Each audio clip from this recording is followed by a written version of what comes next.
16 Santa Fe Sport. No start. Fuse is good. The relay under the hood is good. Scan tool, tested ignition switch, everything is good. Go to put it out of park where it was. It would not go. It was really hard.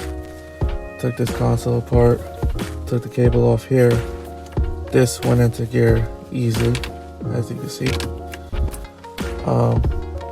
Connected it back, came under the hood. Took the battery tray, and the airbox that was here out. Inhibitor switch.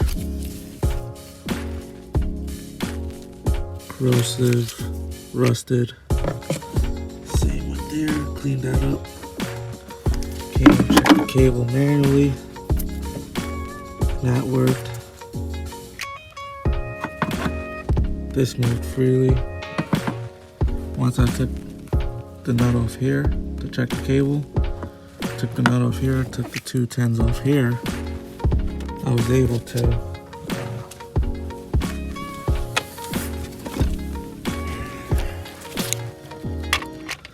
manually change the gears.